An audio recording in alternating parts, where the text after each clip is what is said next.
This review contains spoilers. Hello and welcome to Films and That. My name's Sam Hall. Perhaps every day before now has for the most part been humdrum and inane. So one thing I picked up on Netflix recently is Dirk Gently's Holistic Detective Agency.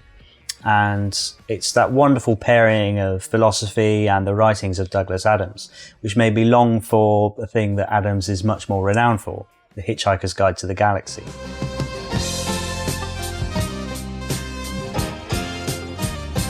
To my mind, little else explores the world of philosophy with such comedic poetry, and it has proven to be one of the most adaptable media franchises in recent history. So this time on Core Concepts, I'd like to address how The Hitchhiker's Guide to the Galaxy takes a satirical look at the world of philosophy, focusing particularly on the 80s TV series developed by the BBC.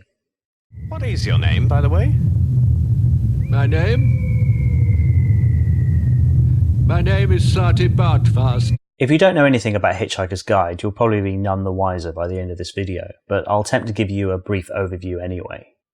The story, in all its formats, is a story of Arthur Dent, an English middle-class something, who discovers his closest friend, Ford Prefect, is actually an alien from a planet orbiting the star Betelgeuse.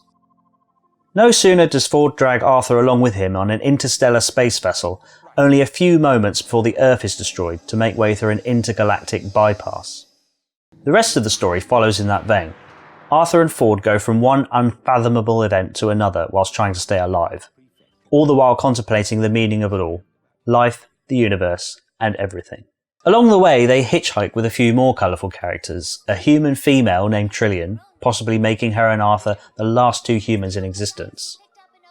The renegade former galactic president Zaphod Beeblebrox, a Betelgeusian with two heads, and an immortal robot called Marvin who has rather unfortunately been afflicted with GPP, a genuine people personality, something that has made him feel permanently depressed.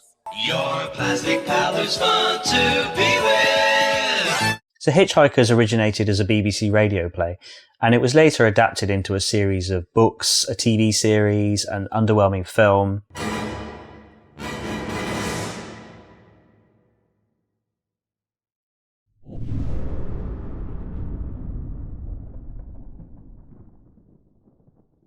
All of these things have one thing in common, although they all differ through their approach.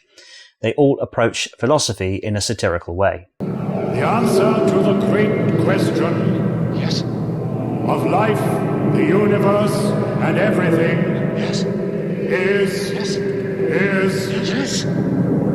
42. So what is 42? 42 is a pronic number. It is also a primary pseudo-perfect number. 42 is the answer to life, the universe, and everything. What does not equal 42 is 6 by 9. But then, to quote Arthur Dent, I always said there was something fundamentally wrong with the universe. the point of Hitchhiker's Guide to the Galaxy is that life is chaotic, and if it has meaning, that meaning is utterly beyond our comprehension. Trying to explain it all away in simplistic terms so our tiny human minds can comprehend is a symptom of our arrogance of a species and of our fears of the unknown. So why 42? Why not? In this vein, one of the most enjoyable aspects of Adams' writing is how he approaches the hypocritical nature of human morality. Something off my shoulder, perhaps. If an animal has been bred which wants to be eaten, where exactly does our conscience lie on this issue? Arthur Dent finds the idea of eating an animal that asks to be eaten abhorrent, yet he himself does not claim to be a vegetarian. For Arthur, his cultural barbarity also happens to be a mainstream perspective on Earth, yet here he's presented with a solution that suits all involved, predator and prey alike. You mean this animal actually wants us to eat it? In the middle of all this comedic contemplation is arguably the best character of the franchise, the severely depressed yet highly intelligent Marvin, the paranoid android. Marvin has little interaction with the world around him, save for begrudgingly lending a helping hand here and there. For the most part, he complains incessantly. It's the people you meet in this job who really get you down. Marvin, through no fault of his own, and thanks to the marvels of time travel, ends up existing longer than the universe itself, witnessing its destruction before hurtling back in time and seeing it all once again. What Marvin gains from the infinite wonders of the universe is tantamount to utter disappointment.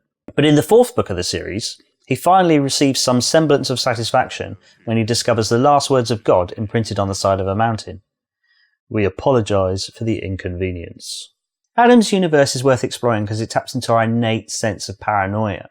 But at the same time, I think this is why I love it so much. It helps me find some comfort in the fact that we live in an uncaring, chaotic universe which could delete us from existence at any moment. Because isn't that somewhat better than a universe with a conscience? If the universe judged our existence based on a human sense of morality, would we even still be here?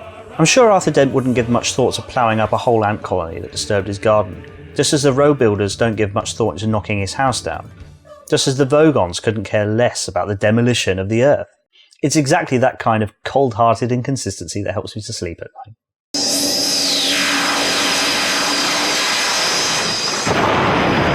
That's it for this time on Films on That. Don't forget to like, subscribe, don't forget where your towel is, and most important of all, don't panic.